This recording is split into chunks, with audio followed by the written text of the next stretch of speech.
Welcome to the Upshot Interview Series. This is edition number 8. We're going to be joined by the founder and CEO of Jomez Productions, Jonathan Jomez, who has developed the biggest YouTube channel in disc golf, and they're now paying $250,000 a year to the Disc Golf Pro Tour to have access to MPO lead card coverage. Pretty amazing stuff.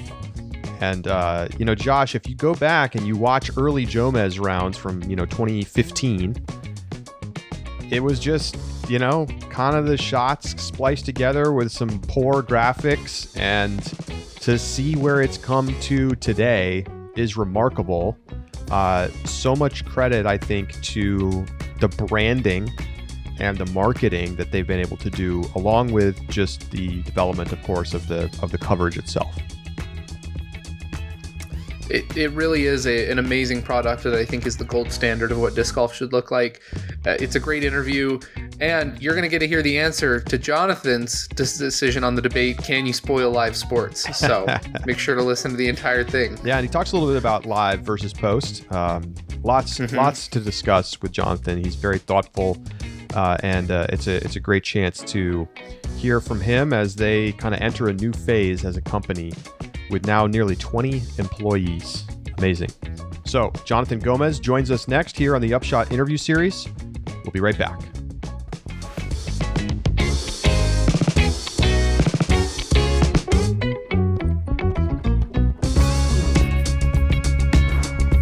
The Upshot is presented by Pound Disc Golf, makers of the best bags in the sport. From 3D modeling to technical materials, Pound utilizes current technology to push product development beyond the current boundaries. Plus, they test multiple prototypes in the lab and in the field, and they build all their packs in the USA. Don't settle for a copycat. Get a Pound bag at PoundDiscGolf.com.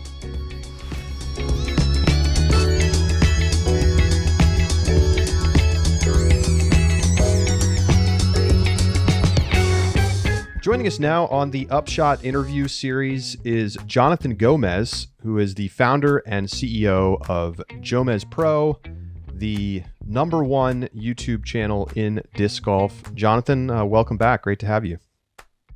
Appreciate it. It's great to be back. So, first and foremost, we're recording this Wednesday after the Las Vegas Challenge. How was the start to the season for your crew and the very exciting finish we got in MPO in the final round? Yeah, we always look forward to heading back to Las Vegas just because there's always so many changes that we undergo through, the quote unquote off season. But Las Vegas never disappoints. The action is always just incredible. The field, everyone's been working on their game in the off season. There's sponsor changes and all kinds of stuff that happens, and it's just nice to just get back and see everybody from the crew itself to the guys that we work with, the commentators, and then of course just the players. It was just such a crazy start to the season. I don't think anybody could have asked for anything better, and if it's any indication how the year is going to go, it's going to be just another one of those times where we say it's going to be the biggest disc golf season that we've ever seen. It's funny how we seem to say that every season, and I think it's a indicative of how our sport is growing. So you said this is the opportunity where you get to roll out some of the changes from the off season. Do you have any of those changes that you want to specifically highlight or draw attention to that you made during this off season? Yeah, so I guess when I say that, it doesn't necessarily mean changes that are like visible to the through the coverage necessarily. I mean, for us this off season, it was more about like changes on the back end, specifically like personnel. We hired more people in this off season than we ever have before. So starting out this season was really like exciting and different because we had so many new crew members, and we spent the off season time like getting people acclimated and ready to go. So, and of course, once we all get out there on the ground together, usually the first time, I think it was probably the first time we'd ever met some of these people in person. So, we came up when I started it by myself, and then I would bring in my friends. That was never anything new to it. It was like we were doing new things, but we knew the people already. So the bigger we get, the less likely it is that you're going to know these people from before. So this was it was really exciting. It was all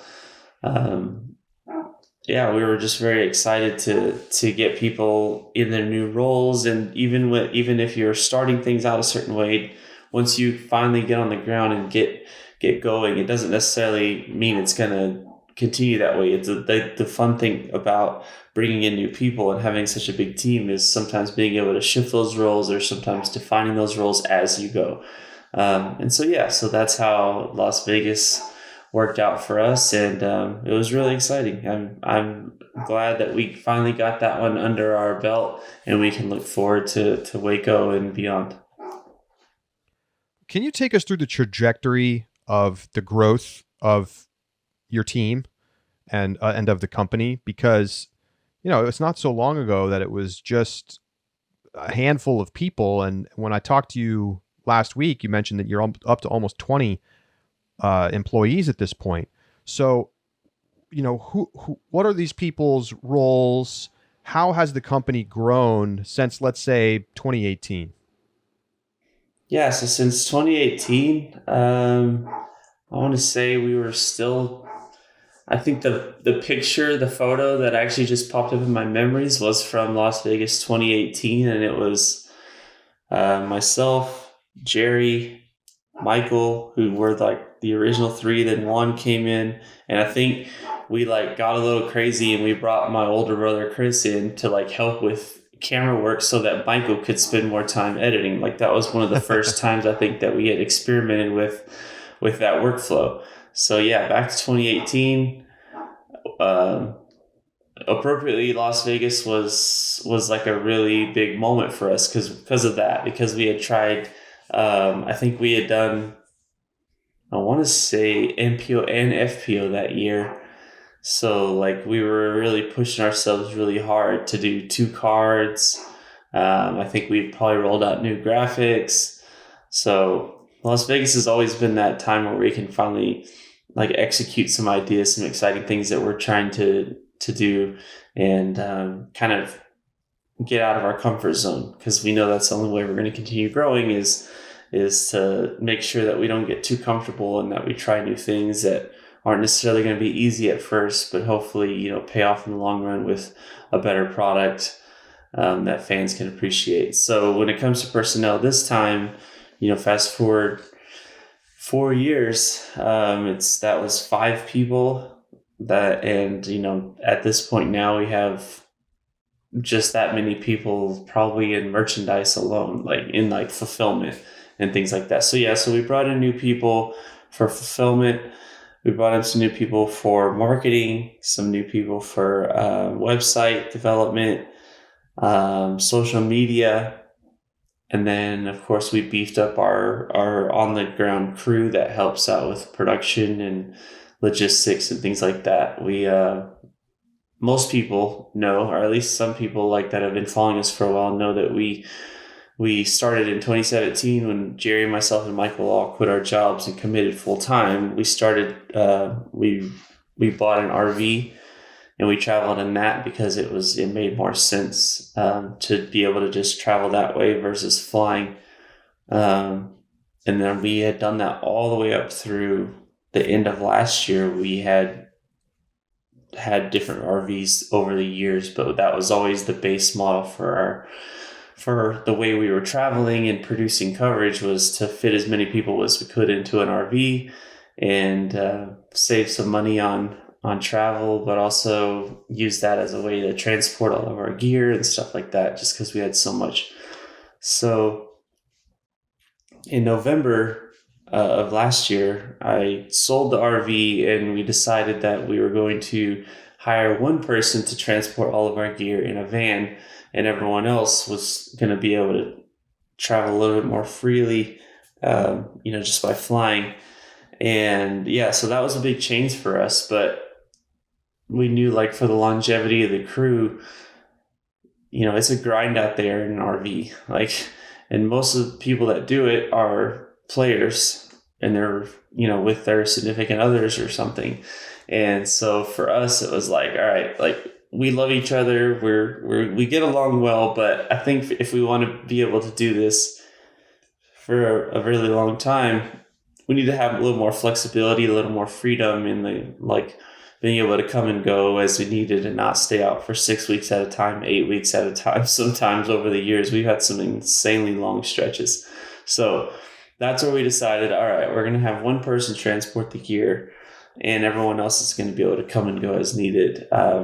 And we found a really good system that allows us to get some discounts on flights because we book for extended periods of time and for multiple people at a time. So it worked out where it does cost more, but we found a way to where it's not quite as bad as if you just go on and book on Priceline or something. So, and also for us, it was just important that it's not always about like saving every single dollar. Like even in the coverage side, that things we do it's not as necessarily the most budget friendly thing. We want to be able to put a best product forward, and that means also on the back end with personnel and making sure everyone's happy and not just like getting burnt out, so that in a couple years time they're like, I can't do this anymore. So yeah, some pretty big changes there, but so far being able to put them into practice was I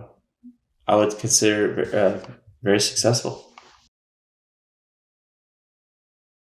In terms of the coverage, what do you see as being kind of the innovations that you guys are pursuing on coverage and the changes that you anticipate? How do you are trying, you talked about bettering your product.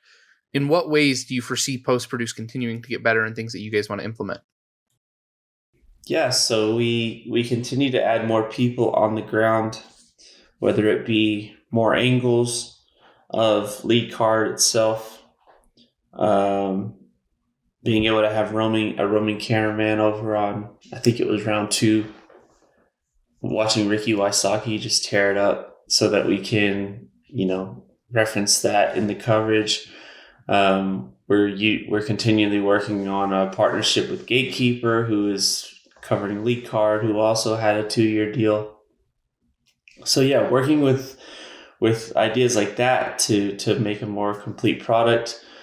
Also, the flyovers, the drone flyovers, we added some nice touches there where we're kind of not married to the idea of every hole has to just be a down the fairway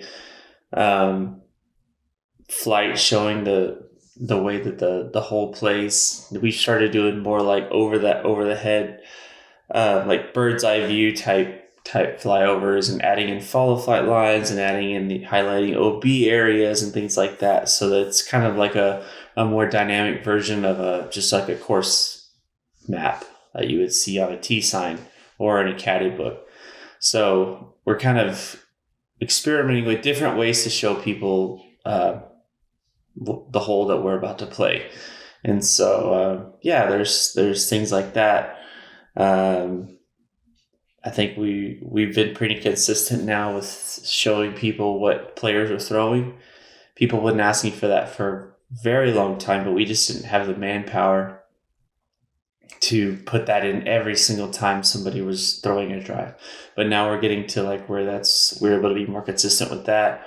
Something I'm really proud of is the player profiles that we're able to add in before we see a new person maybe, or someone that we haven't seen in a while. And so I really love how those are starting to turn out. The players are very appreciative of them. Like we did one on Drew, and I think it was round 2 he was on there. We did that in round 3. He came up to me after the round had already started, where I was walking along with them, and he was like, "Hey man, I really appreciate, that video you did." That, they're very appreciative of that and the value that it brings to them and their brands. So it's not only just being on Jomez or just being on coverage. Whenever we give them that extra little platform to have a deeper dive into who they are as a player. They're really appreciative of that, and I know that it adds a lot to the coverage. And it's not just watching 4 players throw 18 holes. We try to bring, like I referenced before, a more complete product, whether it's showing out what else is going on the course, but also like what's going on behind the scenes, specifically with these players, because that's what we're here for. We're here to make sure that we're of value to the players, because without them, we wouldn't be here. And of course, then that in turn gives us something to show the fans, who are more appreciative of being able to find out more about some of their favorite players or players that they didn't really know about. So, I think it's those are the main things that we've brought to this year's coverage. And of course, we're just going to continue to keep evolving the product, especially now that we know that we have for sure 2 years to really be able to work on that and not just have to hit reset after every season that like we have in the past. Let's talk about that. You signed this new deal with the Disc Golf Pro Tour, $250,000 a year to have access to MPO lead card. Do you see this? Does it feel like a risk to you to commit to that much money to pay for, the rights to the most valuable card in disc golf? Or does this feel like, this makes sense? We are making money to the point where this rights fee feels fair. Or do you feel like, you're rolling the dice a little bit and you need to, you have to continue to grow in order to kind of be able to grow into that cost?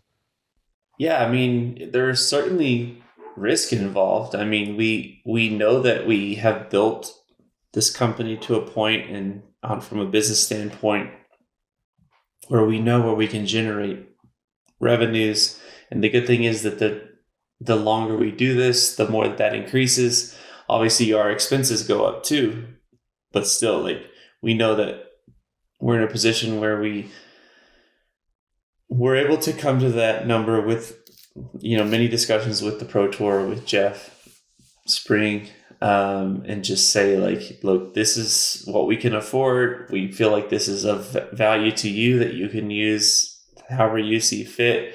But also, this is just the first step, because this is the first time it's happened. This is the first time we've been able to secure a 2-year deal, like a multi-year agreement. We've been working on that for many years, even with the PDGA. Before the PDGA kind of gave everything over to the Pro Tour, this was something we were working on. So it was nice to be able to finally reach that goal that we had, but also knowing that we were going to need to put a value on it, because this was just going to be the first of it, like the first iteration of an agreement of this type.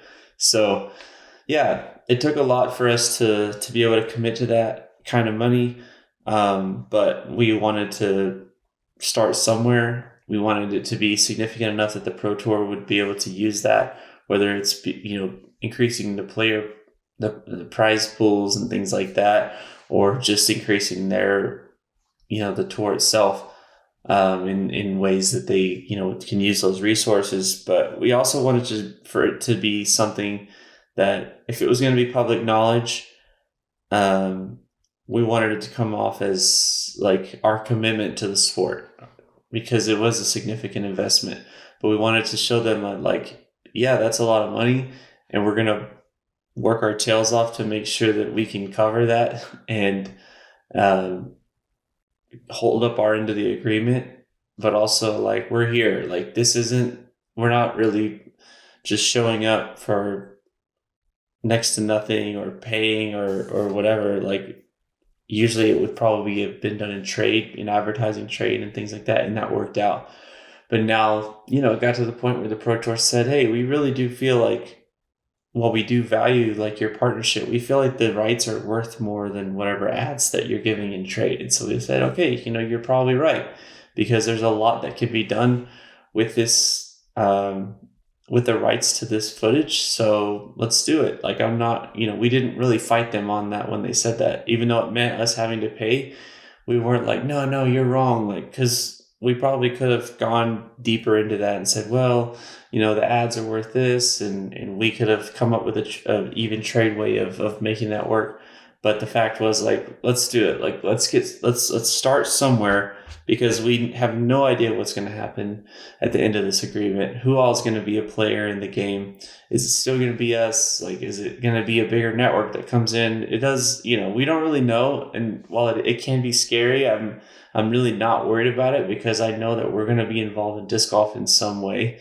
This was just like the next step. So, it's really exciting. I'm also really excited to finally let people know that Jomez doesn't get paid by the Pro Tour, because they've said that for years now, and that hasn't been the case for a long time. Like, we've been paying the PDGA and the Disc Golf Pro Tour for a long time, even if it's in trade and advertising, versus it being like, how much for Jomez to show up to an event? Because I would have to dig back in my emails to know how long that's been. It's probably been like 2018 or something, maybe 2019.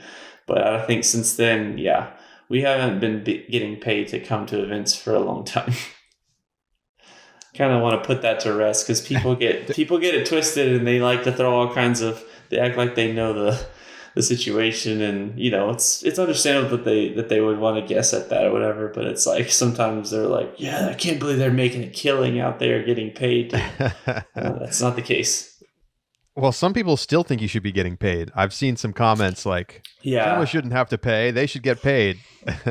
It's just like, to understand the big picture. Yeah, it's somebody, I think I did see that comment, and I saw that there are people that still, come to our defense or kind of make good points. And they're like, Jomez would never want to get paid, because then that means they wouldn't own any of their footage. And that's exactly right. Like, if we were to give up ownership of the footage, then we would be getting paid. But we've remained independent all this time for that reason, so that we can have ownership of our footage and know what we want to do with it and make the product that we want to make, because we continue to have our finger on the pulse of the fans' feedback on YouTube. I mean, I know that a ton of comments come through, but like, every time we post a video, but we still read through all of that and make sure that we can take in feedback from one round to the next. I think a good example of that is, I think in round 1 LVC, we were using those bird's eye view flyovers and showing the flight line and the way the hole played. And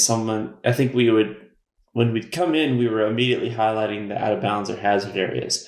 And I saw something that said, you guys should wait just a few seconds, show the hole first, and then bring in the highlighted hazard areas. And we're like, that makes sense. That's a good idea. And then from then on, we implemented that change. And that's the kind of thing that I love about YouTube and social media, is that people, there's a lot of comments that come in, and not all of it, is positive or is helpful. While we do appreciate the engagement, it's hard sometimes to dig through and see the stuff that's people trying to be helpful. And that's a good example of one of like, even in this stage of where we are, and even though we have almost 20 people and we have all kinds of, the stakes are really high, we still do listen to the fans and reference their feedback, or at least take it into account whenever we want to make changes and continue to evolve the product. So I know that Charlie and I have speculated, but I know other fans have as well. In terms of paying this $250,000 a year, what would you say? And I'm not asking for specific numbers, but what is your primary source of revenue? What's the number one thing that brings revenue to your company? And then maybe, like, if you're willing to give like a percentage breakdown, what percentage is your Patreon? What percentage is your merchandise? Yeah, I think it's kind of getting closer to 50-50, but I think still the primary source is probably YouTube, just YouTube ad revenue. We have been able to maintain a good CPM for the amount of people that watch, and our goal is to get, not necessarily increase the CPM as much as like the audience retention rates. Because it's kind of surprising how, I think it's just across YouTube altogether, like how low retention rates can be. You might get people starting a video, but they won't ever finish it. So I'm like, who can go in and just watch like 6 holes of a 9-hole video? Don't you want to know how this ends, So but yeah, so YouTube continues to be, I think, the leader in our source of revenue. And then merchandise is also really big. Like we've put a lot of resources into that because we knew how important it was, even from going back to 2017 when we first started selling merchandise. Well, technically, I think we started selling merchandise in 2015, but it was very low key. Like we might have got a batch of like 200 discs and sold them. But I think probably back to 2017 is when we could like point back to when we started taking it more seriously. And now we have a warehouse, not, it's nothing crazy, but it is a place where we keep all of our merchandise and run that out of. We have dedicated marketing campaigns for merchandise drops, just like everybody else, so, all the big players do. So yeah, I'm really proud of how far that's come, and it shows in the amount of resources and time that we put into it, that it's now becoming something of a more significant source of revenue that's, rivaling YouTube, to where that's basically the balance, or it's getting close to be the balance of where our biggest sources of income are every year. Patreon is certainly up there as well. We're really proud of the Patreon following that we have. And yeah, I would say that's probably third place in the percentage. So yeah, there's all kinds of ways to expand that, but those are the three main ones that I can think of off the top of my head that keep us going. I've seen people say things like, well, here it comes, Jomez going behind a paywall. Have you given consideration to not making everything available next day free on YouTube? Obviously, there's great revenue available on, with YouTube, but if you put one of the rounds tournament or something, or maybe early they went behind your Patreon only or something like that, in theory, there's a large monetizable audience. DGN is proof of that could bring in a lot of revenue. Is that something that you've considered or that you might do in the future? Yeah, so I of course that's been a question for a long time, especially after like DGN, or you can see models where the US DGC would go behind a paywall, things like that. For me, I just feel like that is not the way that we see the future of our coverage going. I would much rather have the reach be 10 times greater, sometimes more, if you look at the numbers that come through between paywall and just free on YouTube. I would much rather have that larger reach and be able to convert those people into disc golf fans, and then in turn customers, and voluntarily buy our merch or voluntarily subscribe to our Patreon, or just have their the ad revenue that we would get from YouTube just from them watching. I would much rather have that and look for long-term conversions and, fans, having those fans long-term, than a smaller amount of people that we do know would want to pay and get that money up front.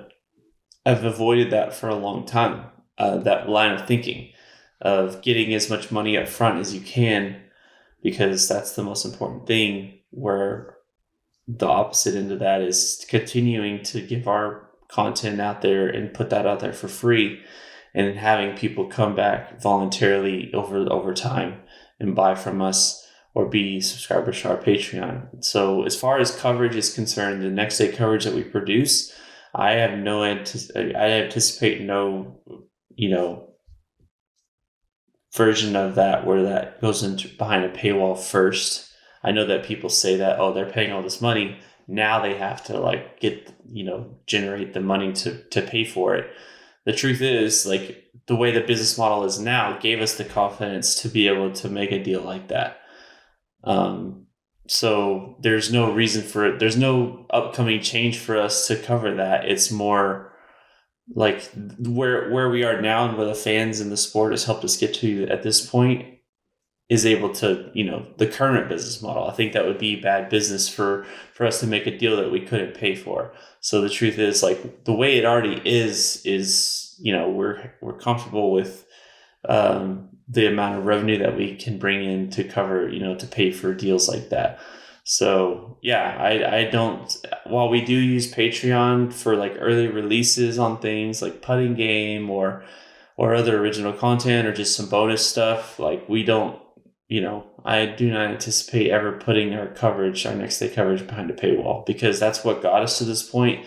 And I don't want to make any kind of significant change that would alter the course that we're on, that we can find other ways of generating revenue without just having to put our number one product behind a paywall. I just don't think that's fair to the fans, and I don't think it's necessary, honestly, because there's plenty of ways that we can generate revenue than just cutting everything off and, only taking like a small portion of our viewer audience that's going to pay. I just don't see that as being necessary, and I think that's fine. I think it's great that the DGN can show that can be successful, and USD shows that it can be successful. But the truth is, it's just not reaching as many people, and I'm not interested in that. I know that there's money to be made there, but we're all about trying to get the sport out there to as many people as possible, and that's always been the debate between live and post, and even more so whenever they put it behind a paywall, was that they're just not reaching as many people. And that's always been important to us, is to make sure that we can continue to reach as many people as possible. Because right now we do have the diehard fans that are going to watch live and post. And then, of course, there's more people that watch just post. But that's even now, like on our internal discussions, it's like, how do we get even more people? Like, how do we get people that do not either know about disc golf or care about disc golf to click on videos that come through their feed, or that YouTube recommends them on our channel, and be happy about it? And we do see instances of that, but that's where we come up with ideas like putting game. Like, we know that not everyone can sit through 18 holes or even 9 holes of disc golf, throw after throw after throw. How can we show people disc golf that wouldn't normally watch that? So there's a lot more work to be done to continue to develop ideas for content that are going to get those people hooked into disc golf, and then they can come in and watch coverage, because then they'll get further into it. So so that basically paywall would be going the opposite direction, because our goal is to, like, while we do it, we are very happy with the audience that we have. We're always trying to figure out how can we get outside of like the people that already know what disc golf is, or they stumble across it. Like, if we were to show it to some people and we only have 5 to 10 seconds, like what's the kind of content that's going to get people to click on a video and to stay on there? And that goes back to the audience retention thing. YouTube is very clear on not, giving that information. So even if it's like, well, we got you to watch it for 15 minutes, how do we get you to watch throughout, all the way to the end of the video? So, and I think that's anybody that's a content creator right now wants people to be able to do your part to make content that people want to watch all the way to the end. And that could be like, I know even Netflix struggles with that. So it's not a new thing, and it's not a unique thing to YouTube. So you mentioned the USDGC, the paywall that exists with it. And I know that there's obviously lots of talk on social media that you guys don't cover the USDGC. Is that breakdown and the reason why you don't cover it due in part to the paywall and the requirements they have with the release of that footage? Yeah, I mean, a lot of the conversations that I've had over the years with Jonathan Poole, who's a really good friend of mine, it just doesn't quite line up on a business side for why we don't end up working with them. And that might be, well, we need you to work and put this product behind our paywall, or we need you to run live and post from single cameras. And I've pretty much been against that for as long as going all the way back to Steve Dodge days. He wanted the same thing. I want less cameramen out there, and I want them to be able to cover live and post. And we were just kind of like, I get it. I totally understand what why you want to do that, but live and post are two completely different products. I mean, they're just that's just how it is at the nature, at the core of the productions. And I just thought that anytime they asked us to do that, we're like, you know what, like our camera guys, I'm not saying that your camera guys don't hustle and get to where they need to be, because they definitely do, and I have the utmost respect for them. But the truth is, like, sometimes your guys have to hold shots a lot longer than ours, because they're stuck on live. And sometimes we get in more favorable positions, in the middle of down fairways and stuff, because Jerry would be out there, hustling from one to the next, while the other guy, either because he's carrying more gear or had to hold a shot a little bit longer because of the live broadcast. Like, that's where I just thought, like, I'm not trying to say that one is better than the other. What I am saying, though, is that I believe that they cannot be run from the same camera, in order to increase efficiency and all that. Like, the fact is, they're two different products, and I think they probably should remain that way. And so some of that came into that conversation with USCGC of saying, like, well, if you guys come, we're going to need you to do live and post. And I'm like, so one's going to have to suffer. So which one is it? You're going to choose which one is going to be slightly, has a slight disadvantage in that either you're not going to be able to get as great of angles on the post-production coverage, or you're going to be or the live coverage maybe is going to end up having some shaky angles or whatever, because you're trying to make the post-production side of it do better. So that's why I was like, I'm just not even trying to open that can of worms and have that debate. And there are people that do it and have done it, and that's great. But when it comes to our involvement in those productions, that's usually where we end up not being able to make things happen. And there's no disrespect anywhere or whatever. The fact is, just not how our business model is structured. And so that ends up being a lot of the reason why we don't end up going and covering that event. Plus just the whole paywall thing. Like, I'm just not comfortable with it. I don't feel like I want to be involved in any version of coverage being behind a paywall, because I just don't think it needs to be. It's great politics to wear a USDGC shirt here, by the way. Yeah, it definitely wasn't on purpose. It's funny that you mentioned that right as I got on. So do you fear at all being a victim of your own success? And what I mean by that is that, you've proven that you can create content that is appealing not only to people who are hardcore disc golf fans, but also to people who, I mean, like, my stepdad is somebody who stumbled across a Jomez video, and now, like, I wouldn't call him a hardcore follower of the game, but, will tune into Jomez videos, will sometimes watch live coverage, and he doesn't really play. So you've created, you have 300,000+ subscribers, coming up on 400,000. And people are, fairly thinking, well, the Disc Golf Pro Tour is going to want to take this over for their own YouTube channel, or ESPN is going to come in and say, we want to bid, I don't know, $2 million a year to have access to cover the, live on the lead card for MPO or whatever. Do you worry about that? And have you given thought to what you would do in a world where you didn't have access to do the standard same day or next day production that you've kind of grown accustomed to and have developed over all these years? Yeah, so it's certainly something that seems to be, like, I guess ultimately, however far down the road, would be inevitable. Just by the way things are currently going, then that's not necessarily how they're going to end up working out, but just the way they appear to be going. And we're,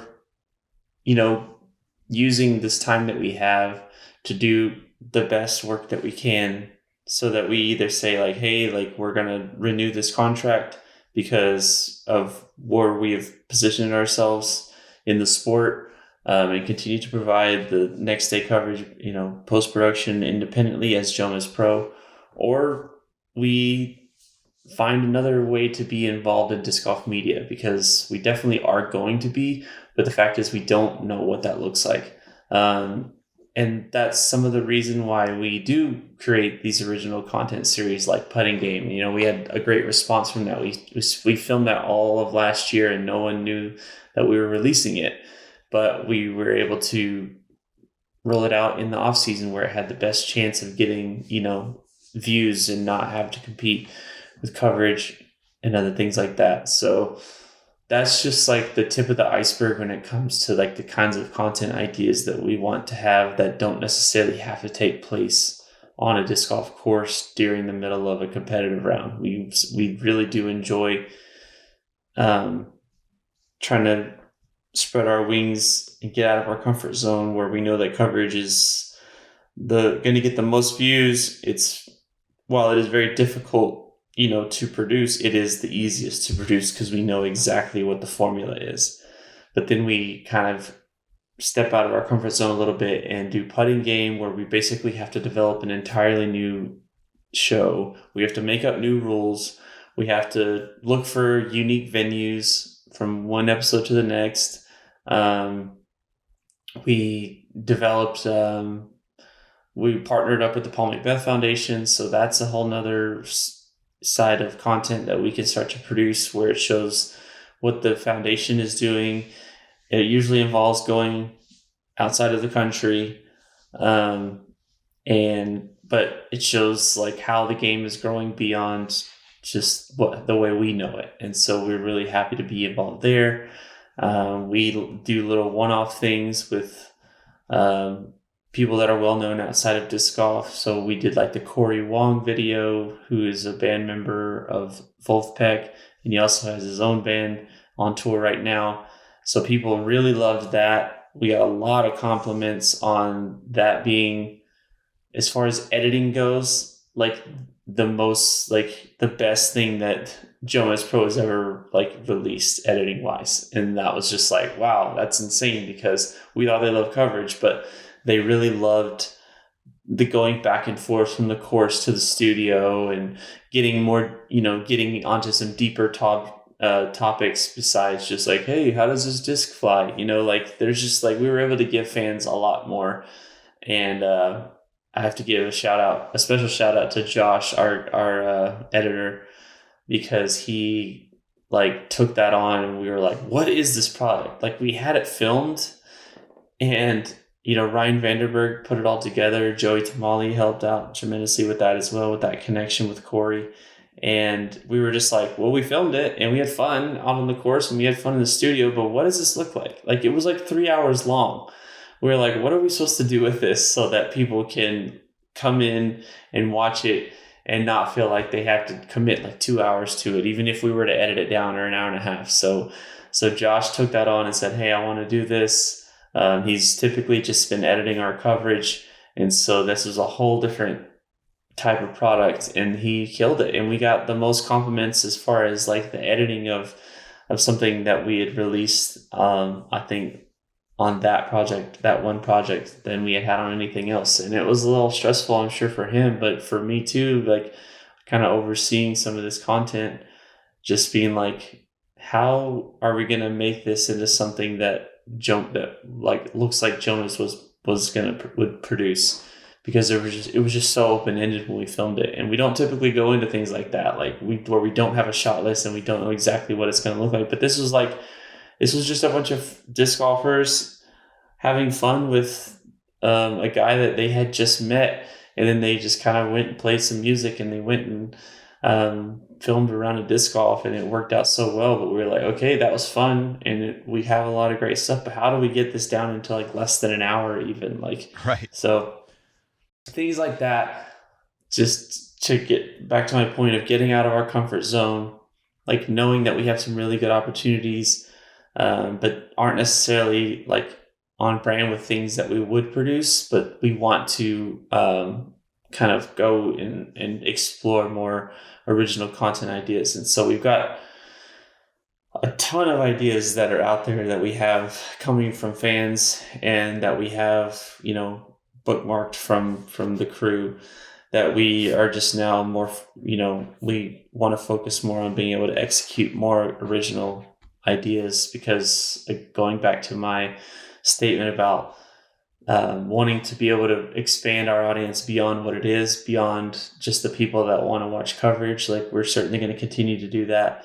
But like, what else is there that we're not doing, like that we can be doing to just get more people into disc golf? Because that's really most of our goal is to, as we say, grow the sport, or tell people about it that that we probably haven't known for that long. When I travel a lot, people ask me, what do you do for work? And so then I'm like, how can I get to the end goal of telling people what I do? Okay, I have a YouTube channel. Oh yeah, what is it? We film professional disc golf. Like, what? Frisbee golf. Oh, frisbee golf. Yeah, I've heard of that. I've seen that. I've seen those parks or whatever. And then eventually I get to that, finally letting people into my world and letting them know what it is. And surprisingly, the longer time goes on, the more that I tell people about that, they're more familiar with it than they have been in the past, where people will be like, I have no clue what you're talking about. People are now like, yeah, I saw that on ESPN, or I saw that on YouTube. And I'm like, well, it was most likely one of, 2 or 3 channels. And they're like, yeah, no, it was. I remember that name. I remember that name, Jomez. That's crazy. So it's fun to we all love telling people about disc golf. And for us, it's like when we have to go through the channel of YouTube, like, how do we tell people about disc golf that, that we have no previous interaction with? And so sometimes coverage is it, and that gets people going and they watch it. But we still think there's more out there is kind of, we're tasked with how can we continue to change how disc golf is perceived from someone that has no interest or has no idea what it is. And so it's fun. It's fun to have that as our challenge, and looking forward to the future of our involvement in the sport, and not necessarily knowing what that is, but being able to kind of experiment with things. And the beauty of YouTube and social media is that you can get that instant feedback and continue to evolve your ideas so that it's the best product for the fans and that they enjoy it, and make sure that they want to come back and watch more. So I've got one last question, and I think I know what your answer is going to be, but I'm going to get you on record. Officially, Jonathan, can you spoil live sports? No, you absolutely cannot spoil live sports. People are they get so... I think it's just a problem that we kind of created that other sports don't necessarily have. That they want to wait for the coverage, and I get it. And the fact is, I think someone made this point. I mean, they make it all the time, but I think I did see it more recently that disc golf might have one of the most unique problems in that more people love playing it than there are watching it. NFL, NBA, I guess golf is kind of the same problem that we have probably, but there's plenty of baseball, MLB. I'm just going to go with the top ones that probably have the largest audiences as far as viewers. We're not out there playing football on Sundays, and we're not out there, some people have their little rec league basketball and baseball or softball or whatever, but they're not actively playing that sport, versus in having to choose whether they're going to play that sport that day or spend 3 hours watching it. So disc golf is very unique in that's why so many people, I think, are content to watch the post-produced side of it, or they can maybe watch it on their phone while they're out playing. But the fact is, they are most likely wanting to be playing on the weekend versus spending a significant amount of time watching it live. So I'm all about live disc golf. I think it's great. I tell people when they tell me that, I see them in person and they say, I love watching your channel, or they send us emails or whatever. And I'm usually a proponent of if you have not had a chance, please try your best to come to an event and watch it live, because there's nothing quite like being on the ground and being in the gallery of an event. That would probably make you an even bigger fan of disc golf than you already might be. So live disc golf is amazing. The Disc Golf Network does an incredible job with it. I love what they're doing with it, and I love that we can have our role in this for the people that can't, that choose not to watch live every weekend because of the amount of time that it might take, or they're out playing. That's where we can come in and kind of give you that product that you can watch on Monday morning at work, because we know a ton of people get paid to watch YouTube essentially. And that's just how it is. I mean, I used to have a 9 to 5 too, and I used to watch YouTube from time to time, on my downtime. So I know that there's a ton of people that wait till they get to work to watch it. And that's what we're here for. We're here for the people that either have family or friends obligations, or they're working, or they're out playing. Like, we're here to have that product that you can access at any time in a smaller amount of time that's required to watch it.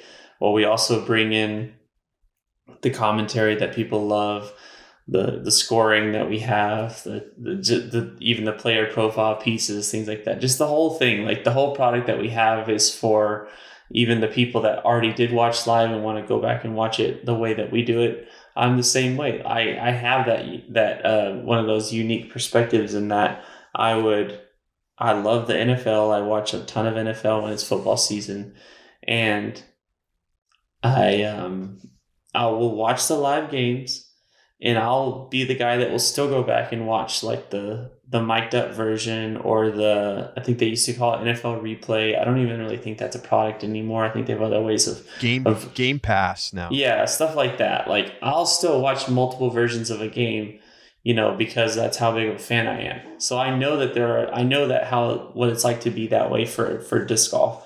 And so that's why I know that while NFL might be flip-flopped and the live has more viewers than like the post-produced stuff, disc golf is still, more heavily reliant on the views that it gets in post-production. And eventually that's probably going to like even out, because the Disc Golf Network is doing such a great job. But I still know that, like, from a fan's perspective, from a viewer's perspective of other sports, like there is a need for this type of content. And I'm also happy that we're able to kind of branch out into some more original content ideas as well.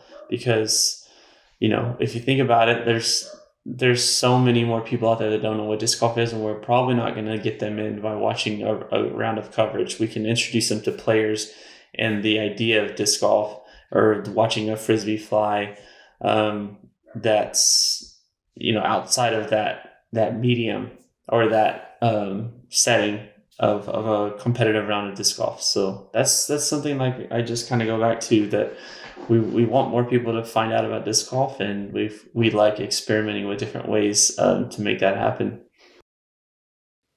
Well, Jonathan, this has been fantastic. Always love chatting with you, and best of luck on the season. And you assume we'll see you at Waco in just a week. Yeah. The season's getting started, and it's gonna feel pretty much nonstop to us, because it's just like preparing from one week to the next, making changes on things that we had done on the back end, just making things more efficient. Like I said, all the new people we've got in, and kind of redefining roles, or making them more clear. So I'm so excited that disc golf is back. I'm really grateful for the opportunity to talk with guys like you on your platforms. I appreciate that, and kind of giving more visibility into how things work, besides just seeing things on YouTube. So I appreciate your time, and thanks for having me on.